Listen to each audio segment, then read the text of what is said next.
اعوذ باللہ من الشیطان الرجیم بسم اللہ الرحمن الرحیم۔ ناظرین اکرام، السلام علیکم ورحمۃ اللہ وبرکاتہ۔ آج روز شہادت حضرت امام جعفر صادق علیہ الصلوۃ والسلام کے موقع پر عالم اسلام اور خصوصاً عالم تشیع کی خدمت میں تعزیت پیش کرتے ہیں۔ علی ٹی وی کی جانب سے آج کا یہ خصوصی پروگرام امام جعفر صادق علیہ الصلوۃ والسلام کی شہادت کے غم انگیز موقع پر منعقد کیا جا رہا ہے۔ آج ہم لوگ امام کی سیرت کے حوالے سے اور ان کی ذات بابرکت کے حوالے سے آپ حضرات تک کچھ باتیں پہنچائیں گے۔ آج ہمارے ساتھ علی ٹی وی کے اسٹوڈیو میں مہمان کے طور پر حجت الاسلام والمسلمین عالی جناب مولانا سید ذکی حسن صاحب قبلہ موجود ہیں۔ آغاز ہے انشاءاللہ امام جعفر صادق علیہ الصلوۃ والسلام کے سمان حیات کے سلسلے میں اور ان کی زندگی کے سلسلے میں گفتگو کریں گے، اور آپ حضرات تک کچھ باتیں امام کی حیات اور امام کی زندگی سے پہنچائی جائیں گی تاکہ معرفت میں اضافہ ہو سکے۔ آج کا دن مخصوص ہے امام جعفر صادق علیہ الصلوۃ والسلام سے۔ آغاز کرتے ہیں یہاں سے، چونکہ میں ایک بات سے اس وقت آپ کی خدمت میں عرض کر دوں، بقیہ ساری چیزیں، کہ جعفر جو امام کا نام ہے، یہ اس نام کی جنت میں ایک نہر بھی موجود ہے۔ میں ایک شعر صرف اس وقت پڑھنا چاہتا ہوں کہ جعفر کی مدح نعت پیمبر سے کم نہیں، جعفر کی مدح نعت پیمبر سے کم نہیں، یہ ایسی نہر ہے جو سمندر سے کم نہیں، یہ ایسی نہر ہے جو سمندر سے کم نہیں، ان کے عدو کے ظاہری اخلاق پر نہ جا، ان کے عدو کے ظاہری اخلاق پر نہ جا، باہر سے وہ شریف ہے اندر سے کم نہیں۔ میں اسی کے ساتھ استاد محترم حجت الاسلام والمسلمین عالی جناب مولانا سید ذکی حسن صاحب قبلہ کی خدمت میں حاضر ہوتا ہوں چند سوالات کے ذریعے سے۔ آغا السلام علیکم ورحمۃ اللہ وبرکاتہ۔ وعلیکم السلام ورحمۃ اللہ وبرکاتہ۔ آغا، آج روز شہادت امام جعفر صادق علیہ الصلوۃ والسلام ہے۔ اس موقع پر آپ کی بھی خدمت میں، تمام ناظرین کی خدمت میں، علماء مراجع کرام کی خدمت میں، خصوصاً امام عصر کی خدمت میں تعزیت پیش کرتے ہیں، اور امام کی زندگی کے حوالے سے کچھ باتیں ہیں جو ناظرین تک پہنچانا چاہتے ہیں۔ اس میں سب سے پہلی بات یہ ہے کہ جو شیعہ فرقہ ہے اسے جعفری فرقہ بھی کہا جا رہا ہے، اور ہماری جو فقہ ہے وہ فقہ جعفری کہلاتی ہے، تو ایسا کیوں؟ یہ نسبت امام جعفر صادق علیہ الصلوۃ والسلام سے کیوں ہے؟ بسم اللہ الرحمن الرحیم۔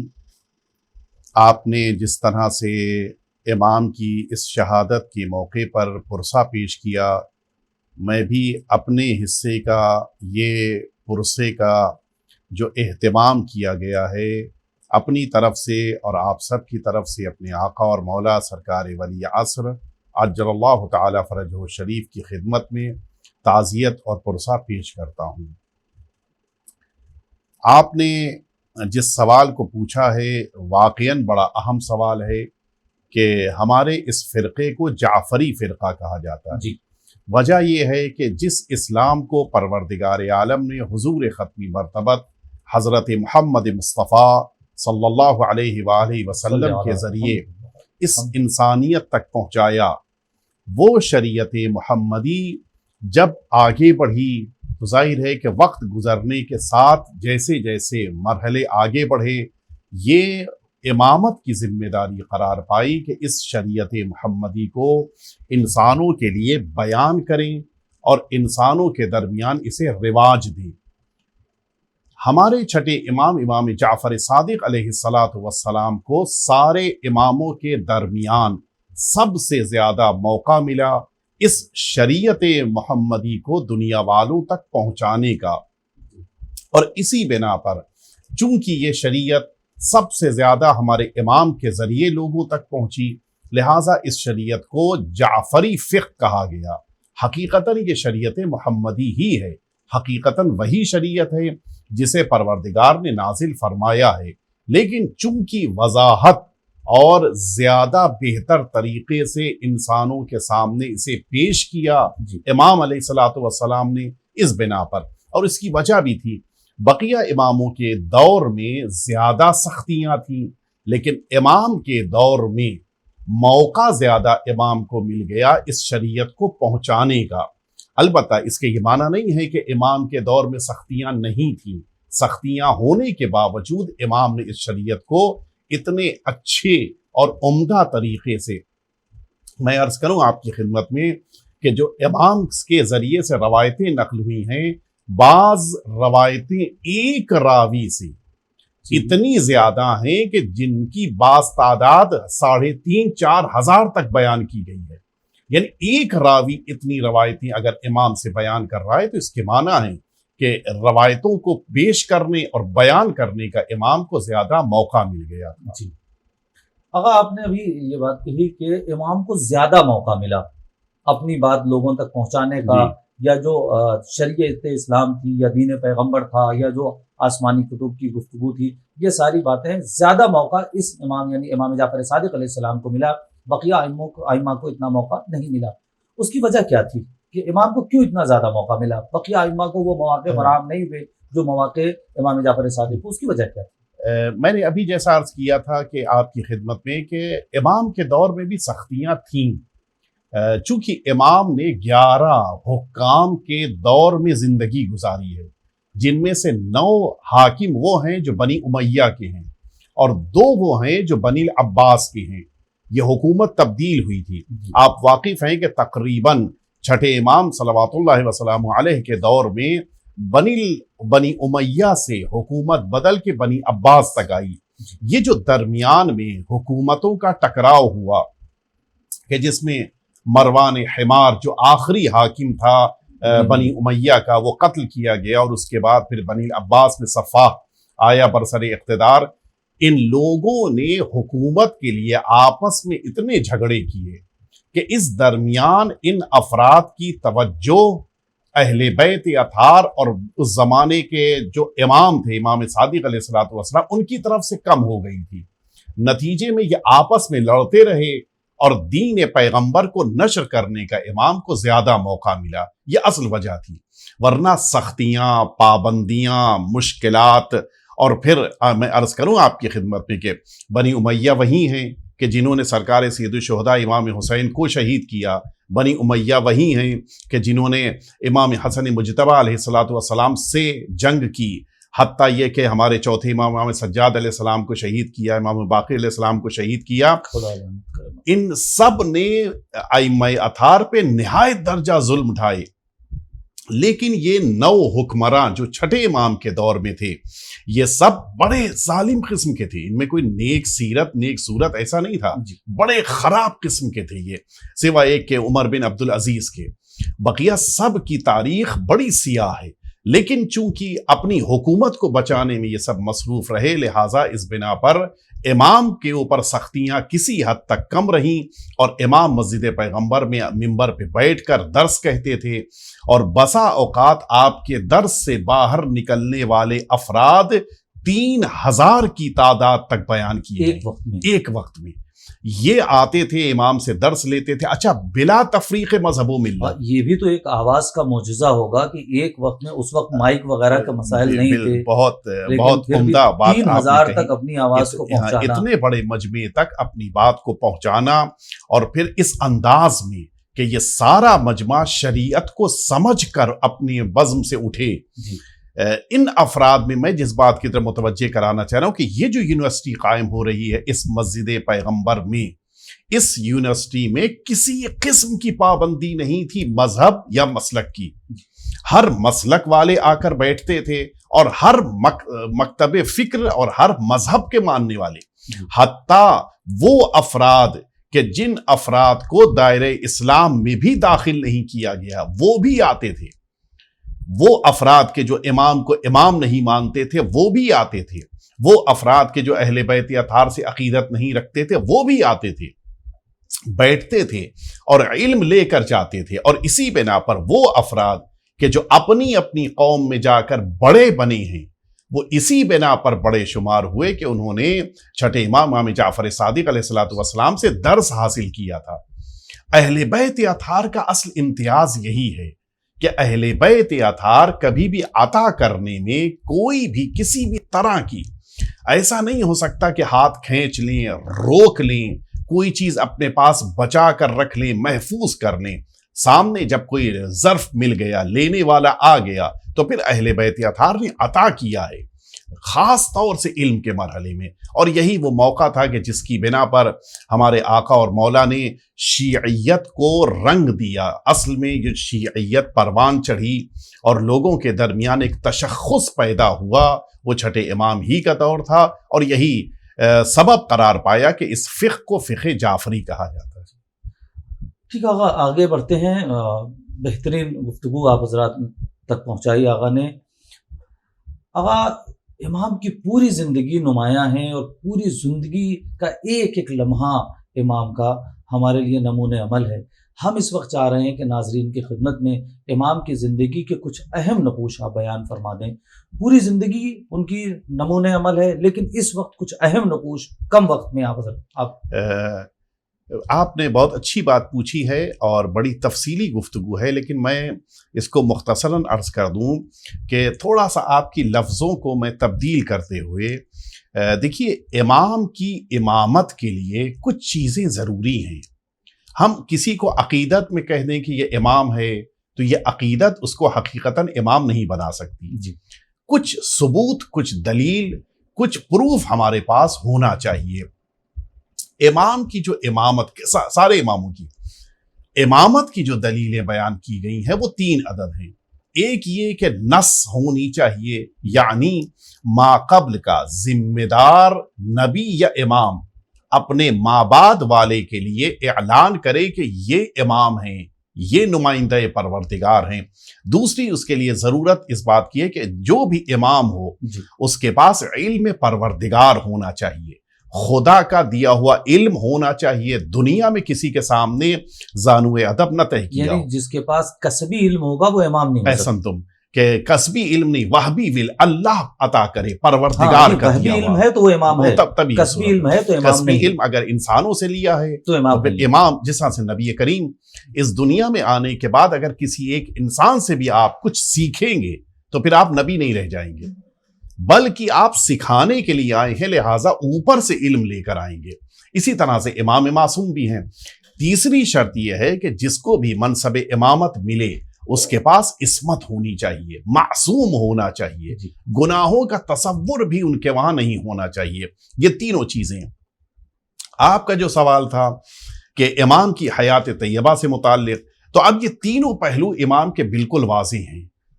جہاں تک آپ کے بارے میں نص کی بات ہے کہ آپ کے ماقبل کے امام نے آپ کے بارے میں بیان کیا ہو، تو آپ کی امامت کے بارے میں ہمارے پاس دونوں طرح کی دلیلیں ہیں۔ یہ 2 کیوں کہہ رہا ہوں میں؟ ایک تو وہ ثبوت ہے ہمارے پاس کہ 5ویں امام نے اپنی زندگی میں چھٹے امام کی امامت کے بارے میں متعدد موقعوں پر بیان کیا ہے۔ ہمارے پاس اصول کافی میں روایتیں متعدد موجود ہیں، یہ ایک ثبوت۔ دوسرا ثبوت ہمارے پاس موجود ہے کہ خود حضور ختمی مرتبہ صلی اللہ علیہ وآلہ وسلم نے اپنی حیات طیبہ میں جب اماموں کا ذکر فرمایا ہے تو چھٹے مرحلے میں جس امام کا نام نامی اپنی زبان اقدس پر لیا ہے وہ جعفر نام ہے، صادق لقب ہے، یہ رسول اللہ نے فرمایا تھا۔ میں ایک بات بیچ میں روک کر یہ کہہ دوں کہ سلسلے دنیا میں سبھی جگہ موجود ہیں، صرف ایسا نہیں ہے کہ شیعہ مسلک والے اور فرقے کے اعتبار سے ہم ہی لوگ ہوں کہ جو ایک سلسلے کو مانتے ہیں، ہر جگہ سلسلے کا تصور ہے، حتیٰ باطل جو افراد ہیں ان کے وہاں بھی کوئی نہ کوئی سلسلہ ہے، ان کے بعد یہ، ان کے بعد یہ، ان کے بعد یہ۔ لیکن آپ کو کہیں بھی یہ بات نہیں ملے گی کہ 100 سال پہلے، 150 سال پہلے ان کے بارے میں بیان کیا گیا ہو اور سلسلہ اسی طرح سے آگے بڑھا ہو۔ صرف ہمارے وہاں ان 12 معصومین کے لیے جو باتیں رسول اللہ نے بیان فرمائی تھیں من عن بالکل وہی واقع ہوئی، ذرہ برابر بھی فرق نہیں ہوا، نام تک کا فرق نہیں ہے، نام تک کا کنیت کا، ولدیت کا، کسی بھی طرح کا کوئی فرق نہیں. ایک ہمارے یہاں کہا جاتا ہے برائے نام بھی فرق نہیں، برائے نام بھی فرق نہیں. ایسا تم یہاں تک کہ آپ اگر غور کریں ہمارے خود معاشرے میں بسا اوقات آپ کو دیکھنے کو ملتا ہے کہ جب یہ ہو کہ جانشین اب کون ہوگا تو کبھی کبھی مسئلہ کورٹ تک چلا جاتا ہے کہ جج بتائے گا کہ وارث کون ہے. ہمارے وہاں یہ چیز نہیں ہو سکتی. یعنی یہ ہو سکتا ہے کہ شیعوں کو ڈاؤٹ ہو جائے لیکن سلسلے میں کوئی کمی پیدا ہو جائے یہ ہرگز ممکن نہیں ہے. چھٹے امام کے بارے میں رسول اللہ نے بھی بتایا ہے، چھٹے امام سے متعلق امیر المؤمنین صلوات اللہ وسلامہ علیہ نے بھی فرمایا ہے، حتیٰ صدیقہ طاہرہ صلوات اللہ وسلامہ علیہا آپ کے پاس جو پروردگار کی طرف سے لوح آیا تھا امام حسین کی ولادت باسعادت کے موقع پر مبارکباد کی شکل میں، اس میں بھی چھٹے امام کا نام موجود ہے. تو پہلی بات تو بالکل مسلم ہے کہ چھٹے امام کی امامت کے لیے ہمارے پاس اتنی زیادہ نص موجود ہے، اتنے زیادہ واضح بیانات موجود ہیں کہ کسی قسم کا کوئی شبہ نہیں ہے. دوسری بات جو علم پروردگار کی بات ہے، علم پروردگار کے حساب سے جہاں سارے ائمہ دنیا سے بالکل مختلف ہیں، انہی کے درمیان ہمارے چھٹے امام بھی علم کے اعتبار سے ساری دنیا سے ممتاز ہیں. میں اس لیے اس اعتبار سے کہہ رہا ہوں سارے ائمہ اعتبار سے، چھٹے امام ہی کی بات ہی، سارے امام تمام ائمہ ہدا. آئیے میں چھٹے امام صلوات اللہ وسلامہ علیہ سے متعلق عرض کروں آپ کی خدمت میں. ایک چھوٹا سا واقعہ میں عرض کروں. ایک شخص ہے کہ جو اس بات کا دعویٰ رکھتا تھا کہ میں جس سے بھی بات کروں گا اس کے ذہن کو ڈائیورٹ کر دوں گا. بہت ماہر تھا، گفتگو میں بڑا ماہر تھا، جس کو ہمارے علم کلام میں کہا جاتا ہے کہ متکلم تھا. وہ باقاعدہ بولتا تھا اس طرح سے کہ سامنے والے کے ذہن کو بالکل بدل دیتا تھا. آیا مدینے میں، عبداللہ اس کا نام تھا. آنے کے بعد کہتا ہے کہ میں معلوم کیا اس نے کہ کون سب سے زیادہ پڑھا لکھا ہے. پتہ چلا کہ چھٹے امام کا دور ہے، اس لیے لوگوں نے بتایا کہ اگر واقعاً عالم کے پاس جانا چاہتے ہو تو وہ موجود ہیں. آیا دروازے پہ آ کر رکا اور یہ کہتا ہوا کہ میں جا رہا ہوں. ان کے ذہن کو چینج کر نہ بھی پایا تو کم از کم ان کے آس پاس جو لوگ بیٹھے ہوں گے سب کو آج ہرا کے آؤں گا. یعنی وہ بھی سمجھ رہا تھا کہ کوئی بڑی شخصیت ہے، میرے لیے ان کو ذرا سا چیلنج دینا مشکل کام ہے، لیکن آس پاس جو بیٹھے ہوں گے سب کے ذہن کو آج چینج کر کے آؤں گا.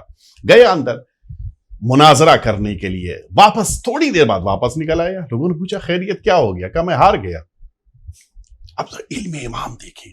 اچھا ایک چیز اور میں عرض کر دوں کہ کبھی بھی امام کو یہ نہیں پوچھنے کی ضرورت ہوتی کہ تمہارا نام کیا ہے، کہاں سے آ رہے ہو، کیا حالات ہیں. کیوں؟ اس لیے کہ ان کے پاس علم پروردگار موجود ہے. وہ امام نہیں ہے کہ جس کو اپنی امت کے بارے میں اتنی بھی خبر نہ ہو کہ نام کیا ہے، ان کی ولدیت کیا ہے، کہاں سے آ رہے ہیں. کیوں ہار گئے؟ تم تو گئے تھے ہرانے کے لیے، خود کیسے ہار گئے؟ کہ میں جا کے سامنے بیٹھا، انہوں نے بس مجھ سے ایک سوال پوچھا اور اسی بنا پہ میں ہار گیا، باہر آیا. اچھا یہ دہریہ تھا، یہ اللہ کا انکار کرتا تھا. کہ میں جیسے ہی سامنے جا کر بیٹھا، ان کے سارے اصحاب بیٹھے ہوئے تھے، انہوں نے میری طرف دیکھا اور دیکھنے کے بعد اچانک پوچھا کہ مسمک، تمہارا نام کیا ہے؟ کہ بس میں ہار گیا. یہ علم امام. لوگوں نے پوچھا نام پوچھ لینے سے تم کیسے ہار گئے؟ اچھا نام بتاتے آرام سے، بات گفتگو شروع ہوتی. کہ نہیں، سارا راز اسی نام میں چھپا ہوا تھا. میرا نام میرے ماں باپ نے عبداللہ رکھا تھا، اور امام نے جیسے ہی مجھ سے پوچھا میں سمجھ گیا کہ ان کو پتا ہے کہ میرا نام کیا ہے. اور جیسے ہی میں یہ کہتا کہ میرا نام عبداللہ یعنی اللہ کا بندہ ہے، فوراً سامنے سے پوچھا جاتا کہ پھر وہ اللہ کون ہے جس کا تو بندہ ہے. کہ یہ سوال کا پوچھنا بتا رہا تھا کہ ان کے پاس وہ علم ہے کہ جس کو پار کر کے ان کو ہرا دینا ہمارے لیے ممکن نہیں. تو یہ ہے اصل علم امام. انسان کبھی کبھی دنیا کے ان سارے حالات اور ماحول میں اتنا زیادہ مہو ہو جاتا ہے کہ معصومین کو اپنے جیسا سمجھنے لگتا ہے. ان کی خاک بھی، قدموں کی خاک بھی ہم نہیں بن سکتے. وہ جو علم الہی ان کے پاس موجود ہے اس کا مقابلہ دنیا میں کوئی نہیں کر سکتا۔ میں ایک چھوٹی سا واقعہ جلدی سے عرض کر دوں تاکہ بات اور مکمل ہو جائے، واضح ہو جائے۔ ایک شخص ہے جعد بن درہم، یہ وہ انسان تھا، اچھا آج بھی کام انسان کر سکتا ہے، مٹی میں کچھ اگر پانی وغیرہ ملائے تو خود بخود کچھ نہ کچھ جراثیم پیدا ہو جاتی ہیں، کوئی نہ کوئی کیڑا پیدا ہو جاتا ہے۔ جعد نے بن درہم نے مٹی میں، اچھا اس زمانے کے لوگوں کو تو بیوقوف بنانا اور آسان تھا، آج کے دور میں تو ٹیکنالوجی اتنی آگے بڑھ چکی ہے کہ ذرا مشکل کام ہے۔ بن درہم نے لوگوں کے درمیان یہی کام کیا، مٹی میں پانی ڈالا، کچھ دنوں بعد اس میں کیڑے پیدا ہو گیا، دیکھا میں خالق ہوں ان کا۔ اچھا خاصا مجمع تھا جو بن درہم کا عقیدت مند ہو گیا، اس کو خدا ماننے لگ گیا۔ امام کو پتا چلا کہ یہ سیدھے سادھے بھولے بھالے مسلمانوں کو بیوقوف بنا رہا ہے۔ ایک دفعہ امام کا گزر ہوا اس کے گھر کے قریب، دیکھا وہ باقاعدہ اپنی مسند لگی ہوئی ہے اور سامنے وہ ایک جار کے اندر کیڑے رکھے ہوئے ہیں کہ جن کا خالق خدا بنا سامنے بیٹھا ہے۔ ایک عجیب منظر۔ امام رکے، رک کر پوچھا کہ یہ سارے تمہارے مخلوق ہیں؟ کہا ہاں۔ تم ان کے خالق ہو؟ کہا ہاں میں خالق ہوں۔ کہا اچھا یہ بتاؤ کہ ان سب کے بیچ میں کتنے نر ہیں کتنے مادہ ہیں؟ اس نے بڑے تعجب سے پوچھا، نہیں یہ تو مجھے پتا نہیں۔ اچھا دیکھیے خالق ہے، اس کو یہ نہیں پتا ہے کہ ان میں نر کتنے ہیں، ان میں مادہ کتنے ہیں۔ امام نے ایک بات اور پوچھی، یہ بتاؤ کہ یہ ہیں کتنے، کاؤنٹ کر کے بتاؤ۔ وہ اور گھبرا گیا، کہ نہیں یہ تو میرے لیے پاسبل ہی نہیں ہے، کیا پتا یہ کتنے ہیں۔ کہا اچھا ایک کام اور کرو، تم خالق ہو؟ کہا میں خالق ہوں۔ کہا تم ایک کام کرو، ان میں سے جس کو جدھر موقع مل رہا ہے وہ جا رہے ہیں کیڑے، تم ان کے درمیان جو مشرق کی طرف جا رہے ہیں ان کو مغرب کی طرف ڈائیورٹ کر دو، اور جو مغرب کی طرف جا رہے ہیں انہیں مشرق کی طرف ڈائیورٹ کر دو۔ کبھی یہ سب میرا کام نہیں ہے۔ کبھی اگر یہ کام تم نہیں کر سکتے تو تم خالق کیسے؟ اس لیے کہ جو خالق ہوتا ہے اس کو پورا اختیار مخلوق پر ہوتا ہے۔ اس نے ہار مان لی۔ اچھا اطرافیان بھی تو ہوتے ہیں نا، لوگوں نے کہنا شروع کیا کہ اچھا یہی بات ہے تو آپ کا خالق، آپ کا خدا یہ کام کر سکتا ہے؟ اب امام جو علم پروردگار رکھتے ہیں، امام نے علم پروردگار کا مظاہرہ کرتے، وہاں پہ جملے یہی ہیں، امام نے فرمایا کہ آؤ اب میں اللہ کے بندے کی قوت کا اظہار کروں۔ کیا بات ہے، یعنی خود خدا نہیں، خدا کے بندے کی قوت۔ اور اس کے بعد امام نے حکم دیا، نتیجے میں جو مغرب کی طرف کیڑے جا رہے تھے وہ سب اسی جار میں گھوم کے مشرق کی طرف چلنے لگے، اور جو مشرق کی طرف جا رہے تھے وہ گھوم کے مغرب کی طرف۔ یعنی یہ وہ منظر تھا کہ جس منظر نے نہ صرف یہ کہ اسلام کی طاقت کو لوگوں کے دلوں میں بٹھا دیا، بلکہ بتا دیا کہ جس خالق کو ہم مانتے ہیں اس خالق کا نمائندہ اتنی قوت رکھتا ہے تو خود خالق کا عالم کیا ہوگا۔ جی حقیقت یہ ہے کہ علم جو اہل بیت اطہار کو پروردگار نے دیا ہے اس علم کا مقابلہ دنیا میں کوئی نہیں کر سکتا ہے۔ آقا آپ نے ابھی امام کے علم کے حوالے سے گفتگو کی اور کہا کہ اس سے پہلے کے جواب میں کہ ایک ایک وقت میں 3000 لوگ جو ہے امام کے درس میں ہوتے تھے، تو کچھ مخصوص شاگردوں کا ذکر کریں امام کے۔ اچھی بات آپ نے پوچھی ہے۔ امام کے شاگردوں میں بعض اتنے زیادہ بہترین شخصیتیں اپنے زمانے کی قرار پائے کہ جن کی بنا پہ آج انسانیت ناز کرتی ہے۔ آپ نے ظاہر ہے کہ ہم سب کے گھروں میں بچے موجود ہیں اور ہم سب نے بھی ایکیڈمک تعلیم نالج حاصل کی ہے۔ الجبرا کا نام یقیناً سنا ہے۔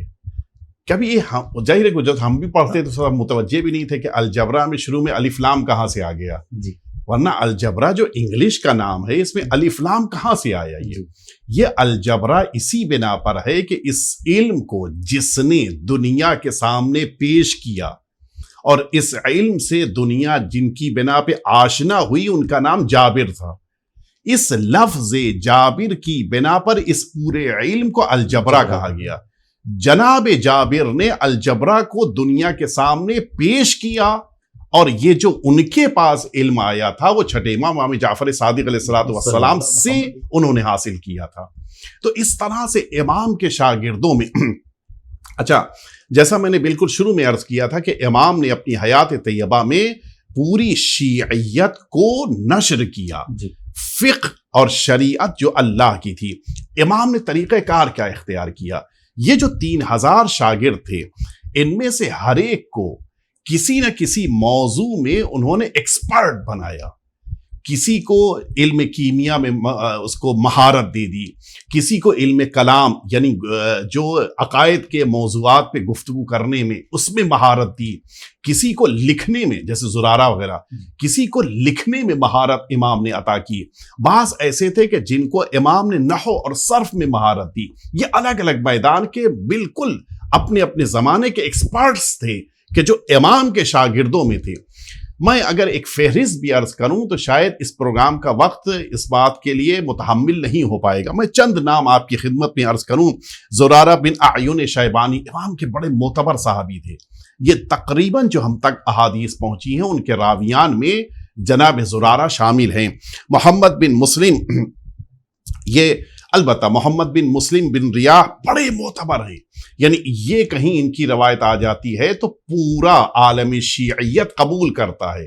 لیکن محمد بن مسلم وہ ہیں کہ جو عقیدے کے اعتبار سے اہل بیت اطہار کی امامت کے قائل نہیں تھے، لیکن اس کے باوجود ان کا کردار، امام سے ان کی عقیدت، امام معصوم کے سامنے خاضعانہ ان کا طریقہ کار اتنا زیادہ محترم تھا کہ اس کے باوجود کہ ان کے ماں باپ اس عقیدے کے نہیں تھے، اس کے باوجود کہ خود بھی نمازیں غیروں کی طرح پڑھتے تھے، اس کے باوجود ان کو معتبر مانا گیا ہے۔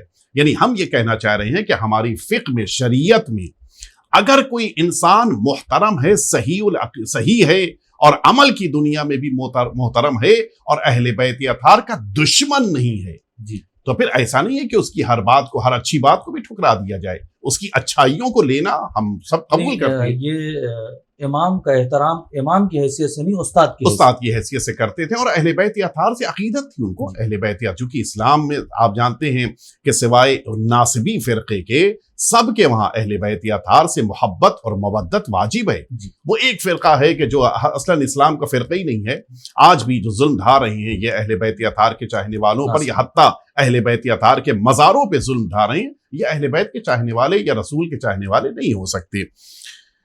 میں عرض کروں کہ ان کے درمیان فضیل بن یسار بصری ہیں، برید بن معاویہ عجلی ہیں، بہت سارے ایسے بزرگان ہیں کہ ابان بن تغلب ہیں، ابو حمزہ سمالی کہ جو چوتھے امام، پانچویں امام، چھٹے امام، یہ تین محترم اماموں اور تین اماموں کے شاگرد رہ چکے ہیں۔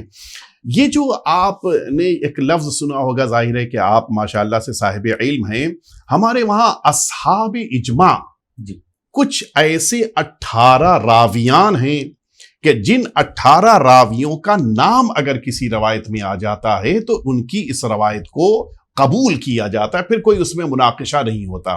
ان 18 میں سے 12 چھٹے امام کے شاگرد ہیں، باقی 6 ہیں جو بقیہ اماموں کے شاگرد ہیں، لیکن یہ 12 وہ ہیں کہ جنہوں نے چھٹے امام سے علم حاصل کیا ہے۔ یعنی ایسے افراد کی تربیت کرتے تھے امام، جو اصل کمال تھا کہ لوگوں کو اتنی زیادہ بہتر طریقے سے ان کو علم عطا کر دیتے تھے امام کہ پھر ان کے لیے سارے حقائق روشن ہو جاتے تھے۔ اور اسی لیے بعض ایسے اصحاب تھے امام کے کہ جنہوں نے اپنے زمانے میں اپنی امامت تک کا دعویٰ کر دیا۔ شاید آپ اس سلسلے میں تعجب سے مجھے دیکھ رہے ہیں، لیکن حقیقت یہ ہے کہ برادران اہل سنت کے درمیان امام ابو حنیفہ یہ ایک امام ہیں، جبکہ امام ابو حنیفہ کا ایک بڑا بہترین، مشہور اور بڑا معتبر جملہ ہے کہ لولا السنتان لہلک النعمان، اگر میں 2 سال چھٹے امام جعفر صادق علیہ الصلوۃ والسلام سے علم نہ حاصل کرتا میں ہلاک ہو جاتا۔ اسی شہر کوفہ میں جس موقع کے اوپر امام ابو حنیفہ سے پوچھا گیا کہ آپ کی عمر کتنی ہے، اتنے بوڑھے ہو چکے تھے کہ بعض روایتوں میں ہے کہ بھویں تک سفید ہو رہی تھی، داڑھی اور سر کے بال تو سفید ہو چکے تھے۔ کتنی عمر ہے؟ کہا 2 سال۔ 2 سال؟ بڑے تعجب سے لوگوں نے پوچھا، کہاں؟ بس وہی 2 سال جو میں نے مدینے میں امام صادق علیہ السلام سے پڑھا ہے، بس وہی میری عمر ہے، بقیہ اس سے پہلے اس کے بعد جو کچھ بھی ہے وہ سب اضافی ہے۔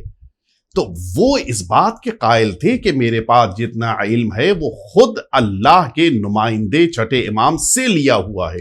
یہ تو اہل بیت اطہار کی فضیلت ہے، جس کو جیسا علم چاہیے وہ اس کو عطا کر دیتے ہیں۔ اب یہ الگ بات ہے کہ انسان کے ظرف کا عالم کیا ہے، لینے کے بعد انکسار کی بنا پہ چھٹے امام کی امامت کے مقابل خود کو ایک عام انسان سمجھے، یا علم لینے کے بعد اتنا مغرور ہو جائے کہ پھر امام سمجھنے لگے، وہ ایک الگ مسئلہ ہے۔ لیکن اہل بیت اطہار کے شاگردوں میں ان 4 اماموں میں سے ایک امام، اور آپ کو تعجب ہوگا کہ بقیہ 3 وہ ہیں کہ جنہوں نے کہیں نہ کہیں ان لوگوں سے علم حاصل کیا ہے کہ جنہوں نے چھٹے امام سے علم حاصل کیا ہے۔ تو اس طرح سے یہ سارے مسلمانوں کے بزرگان ہیں کہ جو چھٹے امام کے شاگرد ہیں، اور اسی بنا پر مسلمانوں کے درمیان اختلافات ہونے کے باوجود جس طرح سے سرکار امیر المؤمنین حضرت علی علیہ الصلوۃ والسلام کی شخصیت سارے مسلمانوں کے درمیان محترم ہے، جس طرح سے امام حسین صلوات اللہ وسلامہ علیہ کی شخصیت سب کے درمیان محترم ہے، ان کے بعد چھٹے امام کی شخصیت بہت محترم ہے۔ 2 امام یعنی پہلے امام، دوسرے امام، اور ان کے بعد چھٹے امام، درمیان میں بقیہ امام ہیں، یعنی تیسرے امام امام حسن مجتبی علیہ الصلوۃ والسلام بھی بہت محترم ہیں، چوتھے اور 5ویں امام بھی، لیکن چھٹے امام کا درجہ مسلمانوں کے درمیان بہت زیادہ ہے۔ اور وجہ بھی یہی ہے کہ جو علم پھیلا ہے وہ چھٹے امام کے ذریعے سے دنیا والوں کو ملا ہے۔ آقا، آپ نے ابھی یہ کہا کہ شاگردوں میں سے بعض ایسے بھی تھے جو غیر مسلک کے تھے مگر احترام کرتے تھے، اور امام کا، چھٹے امام کا یہ احترام آج بھی ہم یہ دیکھتے ہیں کہ مسلمان گھروں میں عمومی طور پر ہوتا ہے۔ اس کی ایک دلیل یہ ہے کہ 22 رجب المرجب کو کنڈے کی نیاز، جس کو ہمارے عام طور سے کہا جاتا ہے، وہ جیسے شیعوں کے یہاں ہوتی ہے، اسی طریقے سے اہل سنت حضرات بھی، اور وہ جو کنڈے کی نیاز کہتے ہیں وہ امام جعفر صادق کی نظر ہوتی ہے۔ ہم لوگوں کے یہاں بھی وہ امام جعفر صادق کی نظر ہوتی ہے، اور سنی حضرات کے یہاں بھی امام جعفر صادق کی نظر ہوتی ہے۔ تو یہ احترام جو ابھی تک باقی ہے، یہ کس وجہ سے، یہ کیا ہے؟ آپ نے اس کا کیا وجہ ہے اس کی؟ آپ نے اچھی بات پوچھی ہے۔ میں آپ کی خدمت میں عرض کروں کہ روایتوں میں چھٹے امام امام صادق علیہ الصلوۃ والسلام سے توسل کرنا اور امام سے کسی چیز کو مانگنا، یہ وہ ایک ایسی حقیقت تھی کہ جو جتنی ہم شیعہ افراد کے درمیان ہے اس سے کہیں زیادہ غیر شیعوں کے وہاں یہ چیز پائی جاتی ہے۔ یعنی چھٹے امام سے نظر کرنا، چھٹے امام سے کسی چیز کا مطالبہ دعا کی شکل میں کرنا، یہ بہت زیادہ رواج ہے۔ حتیٰ وہ روایت ہمارے وہاں موجود ہے کہ جس میں وہ شخص داؤد رقی کا بھائی، کہ جو اتفاق یہ ہے کہ یہ وہ انسان تھا کہ جو خود امام کو امام نہیں مانتا تھا، اس کے باوجود بڑا تفصیلی واقعہ ہے جو میں اس وقت تفصیل سے نہیں پیش کر پاؤں گا وقت کی تنگی کی بنا پر، لیکن صحرا میں جس موقع کے اوپر وہ بیمار ہوا اور پھر نتیجہ یہ ہوا کہ وہ مر گیا، اس کے بھائی نے باقاعدہ امام سے توسل، یہ بھائی وہ تھا کہ جو امام کی امامت کا قائل تھا، باقاعدہ امام سے توسل کیا، اور وہاں پر جملہ یہی ہے کہ آپ ہمارے زمانے کے امام ہیں، اور اسی بنا پہ ہمارے علماء نے یہ استدلال کیا ہے کہ انسان کو توسل کے موقع پر اپنے زمانے کے امام سے بھی توسل اور ان کے ذریعے سے اللہ تک جانے کی کوشش ضرور کرنی چاہیے۔ توسل کیا اور نتیجے، یہ جو نظر ہے یہ ایک توسل کا طریقہ ہے کہ ان سے نظر کی، مولا سے توسل کیا، اور مولا نے پھر آ کر باقاعدہ ایک چھڑی دی کہ اس کے دہن کے اوپر لگاؤ، اور پھر وہ زندگی اس کو ملی۔ ایک تفصیلی واقعہ میں یہ عرض کرنا چاہ رہا ہوں کہ یہ وہ واقعہ ہے کہ جتنا ہمارے وہاں ہے اس سے کہیں زیادہ یہ برادران اہل سنت کی کتابوں میں موجود ہے، اور اس کی ہی بنا پر، اس جیسے اور بھی متعدد واقعات کی بنا پر برادران اہل سنت بھی ہمارے امام کو اس عظمت کی نگاہ سے دیکھتے ہیں کہ اگر آپ غور کیجئے، جب امام حسین کا ذکر کرتے ہیں تو سیدنا حسین کہتے ہیں، جی، جب امیر المؤمنین کا تذکرہ کرتے ہیں تو پھر وہاں پہ لفظ امام نہیں استعمال کرتے، حضرت علی استعمال کرتے ہیں، لیکن چھٹے امام کا جب نام لیتے ہیں سارے مسلمان تو وہاں پر امام کہتے ہیں۔ وجہ یہی ہے کہ چونکہ آپ کی امامت کا تصور جو ہے وہ سب کے نزدیک مسلم ہے، حتیٰ میں عرض کروں کہ وہ افراد، بہت سارے الفاظ میں استعمال کرنے سے یہاں پر احتیاط کروں گا، لیکن وہ افراد جو ہمارے بعض اماموں کو نہیں مانتے، وہ بھی چھٹے امام کی امامت کو مانتے ہیں، یعنی 6 امام تک وہ امامت کے قائل ہیں، اور پھر بقیہ ان کی اولاد کو امام مانتے ہوئے پھر ان کا سلسلہ بدل جاتا ہے، ڈائیورٹ ہو جاتا ہے۔ لیکن چھٹے امام کی امامت وہ ہے کہ جس پر مسلمانوں میں سب کا اتفاق ہے، جو بقیہ اماموں کو امام نہیں مانتے وہ بھی امام مانتے ہیں، اور جو امام صادق علیہ السلام کے بعد امامت کو ڈائیورٹ کر دیتے ہیں وہ بھی امام مانتے ہیں۔ اس اعتبار سے امام کی شخصیت سارے مسلمانوں کے درمیان ایک اتفاقی شخصیت ہے، لہٰذا اس بنا پر چھٹے امام کی عظمت کا بھی اقرار ہے، اور آج کی اس شب اور کل کے اس دن میں ہم سب کو امام کا سوگ سارے مسلمانوں کے ساتھ مل کر اس لیے منانا چاہیے تاکہ دنیا کو بتائیں کہ دنیا جن مسلمانوں کو آج سمجھ نہیں پائی ان کے اماموں کا کیا درجہ اور رتبہ تھا۔ اور ایک بات اور آخر میں یہ ضرور اس سلسلے کی عرض کرنا چاہوں گا کہ ہمیں چھٹے امام کی امامت کو دنیا والوں تک اس لیے بھی پہنچانا چاہیے تاکہ دنیا کو پتہ چلے کہ اتنے عظیم امام کے قبر مبارک اور روضہ مبارک کو جس قوم نے منہدم کیا ہے وہ ان مسلمانوں کا حصہ نہیں ہیں۔ مسلمانوں کا نام رکھ لینے سے کوئی مسلمان نہیں ہوتا، بلکہ اپنے عمل کی بنا پر اسلام سمجھ میں آتا ہے۔ لہٰذا اگر یہ آل سعود نے آج کے دور میں چھٹے امام کی قبر مبارک پر موجود روضہ اقدس کو منہدم کیا ہے تو اس میں کوئی شبہ نہیں کہ اس قوم کا تعلق نہ مسلمانوں سے ہے، نہ قرآن سے ہے، اور نہ ہی ان کے نگاہوں میں پیغمبر اکرم کی کوئی اہمیت یا ان کی کوئی وقعت ہے۔ آقا آپ گفتگو جنت البقیع کی کر رہے تھے، چھٹے امام کا روضہ، اس میں کیا نام ہے، دوسرے امام، چوتھے امام، پانچویں امام، جناب سیدہ امہات المومنین، صحابہ کرام، ایک طویل فہرست ہے جن کے مزارہ مقدسہ کو سب کو منہدم کیا گیا ہے۔ تو ظاہر سی بات ہے جو آل رسول اور اصحاب دونوں ہیں وہاں پر، اور دونوں کی قبروں کو، یعنی اصحاب کی بھی قبروں کو منہدم کیا ہے، آل رسول کی بھی قبروں کو، یہ تو طے ہے کہ یہ مسلمان نہیں ہو سکتے یقیناً، جو لوگ بھی ہیں مسلمان۔ آقا وقت ہمارے پاس بہت محدود ہے اور سوالات کافی تھے، گفتگو ہم چاہ رہے تھے بہت کریں، لیکن صرف 2 سوال اس وقت ہم اور کریں گے، اور جو دونوں اہم ہیں اس میں سے ایک سوال یہ ہے امام کی وصیت کے متعلق کہ امام کی وصیت کیا ہے، یہ آج ہمارے ناظرین کو پہنچائیں کہ امام نے آخری دور میں اپنے آخری وقت میں وصیت کیا کی تھی۔ یہ بہت ہی ضروری سوال آپ نے کیا، اور واقعاً اس پر ہمیں گفتگو کرنے کی، طویل گفتگو کی ضرورت تو ہے لیکن وقت نہیں ہے۔ میں جلدی عرض کر دوں گا کہ دیکھیے وصیت لفظ آپ نے استعمال کیا ہے، وصیت کہتے ہیں انسان کا اپنی پوری زندگی کے تجربات کو جمع کر کے آئندہ کے سامنے ایک ایسا لائحہ عمل پیش کرنا کہ ان کی زندگیاں بھی کامیاب ہو جائیں۔ یعنی چھٹے امام نے اپنی حیات، اگر کوئی وصیت فرمائی ہے تو اس اگر نہیں، یعنی اگر بات سمجھانے کے لیے کہا ہوا نا وصیت موجود ہے، تو جو وصیت چھٹے امام کی ہے اس وصیت کے معنی یہ ہے کہ پوری زندگی کا خلاصہ ہے جو امام پیش کر رہے ہیں۔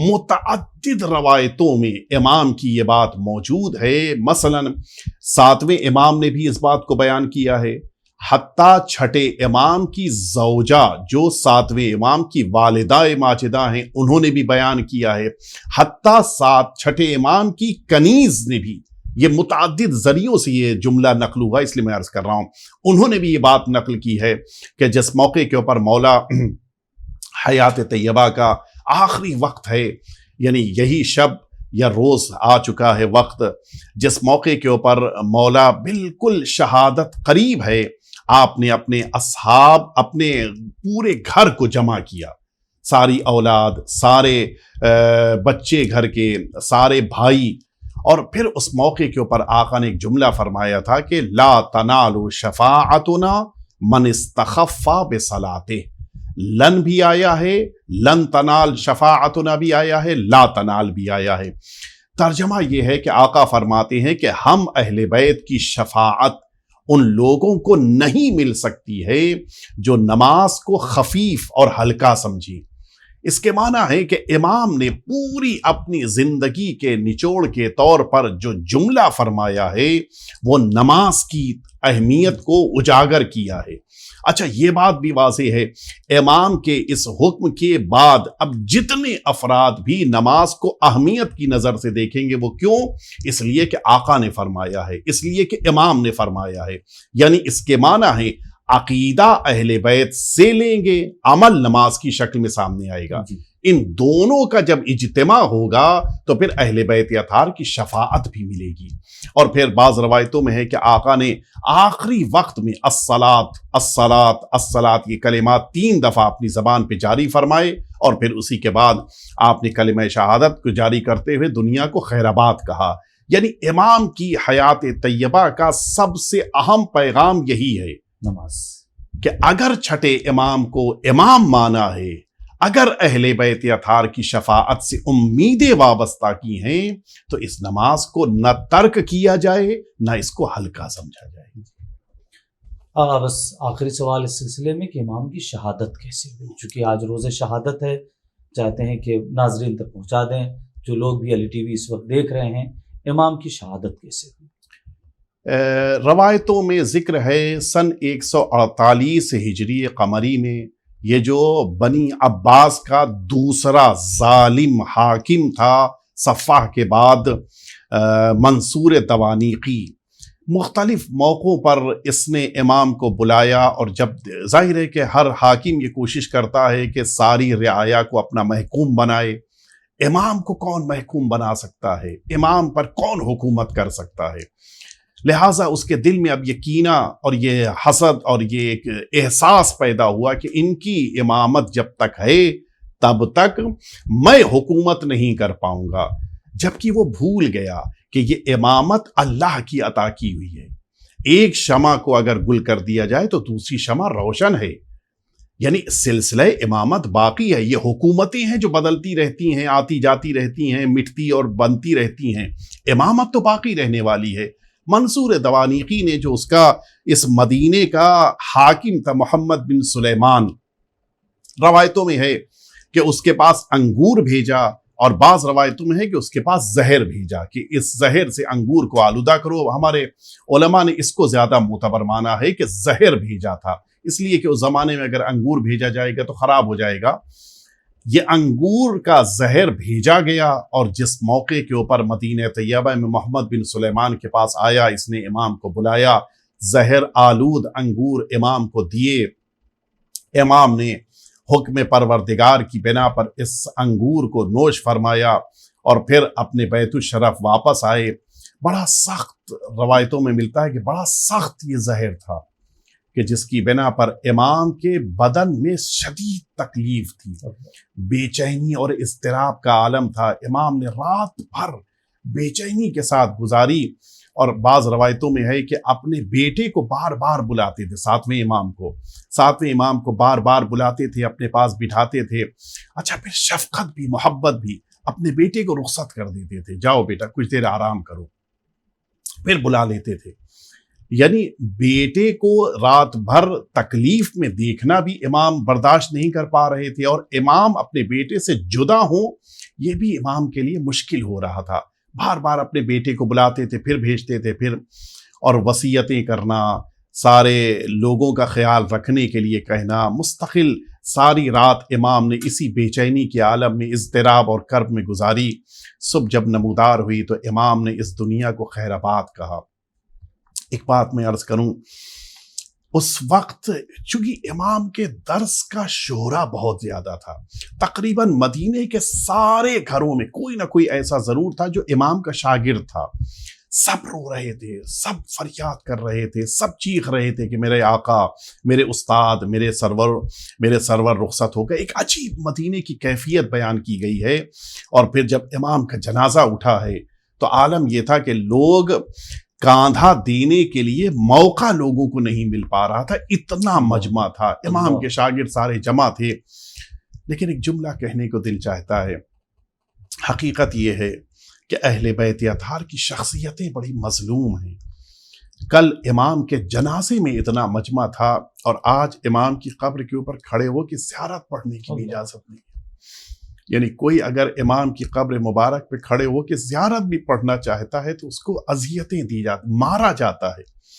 کتنی تکلیف امام کو ہوتی ہوگی کہ میرا زائر آتا ہے اور ان اذیتوں کے ساتھ میری قبر کے اوپر کھڑے ہو کے زیارت پڑھتا ہے، لیکن ہاں سارے مدینے سے وا جعفرہ کی آوازیں بلند ہو رہی تھیں، اور ایک مجمع تھا جو امام کو رخصت کرنے کے لیے آیا تھا۔ حق یہی ہے کہ امام جب دنیا سے رخصت ہوں تو لوگ تشییع جنازہ میں شرکت کریں، اور امام کے رخصت کے موقع پر سارے افراد جمع ہوں۔ لیکن ایک اور بھی امام تھے کہ جن کے جسم اطہر کو اسی سرزمین کربلا پر 3 دن تک اس عالم میں کہ بیٹا موجود ہے دنیا میں، وارث موجود ہیں، لیکن دفن کی اجازت نہیں تھی۔ امام حسین صلوات اللہ وسلام علیہ کس مظلومیت کے ساتھ ان کا جسم اطہر اس مدینہ، اس کربلا معلیٰ کی سرزمین پہ تھا۔ ہمارا کروڑوں سلام ہو اس امام عظیم الشان پر کہ جن کی شہادت کے موقع پر اس مدینہ طیبہ میں وا جعفرہ کے نعرے بلند ہوئے۔ ایک امامت کا آفتاب تھا جو غروب ہو گیا، لیکن وہ امامت کا دوسرا آفتاب تھا جو امام کاظم علیہ السلام کی شکل میں اسی مدینہ طیبہ میں مسند امامت پہ آپ تشریف لائے، اور پھر آپ نے ساری دنیا کی رہنمائی فرمائی۔ جزاک اللہ۔ ناظرین، آپ سماعت فرما رہے تھے حجت الاسلام والمسلمین عالی جناب مولانا سید ذکی حسن صاحب قبلہ کو۔ ناظرین، علی ٹی وی کا یہ مخصوص پروگرام امام جعفر صادق علیہ السلام کی شہادت کے روز منعقد کیا گیا۔ ناظرین، ہمیں اسی کے ساتھ اجازت دیں، انشاءاللہ پھر دوسرے پروگرام میں آپ سے ملاقات ہوگی۔ تب تک کے لیے خدا حافظ۔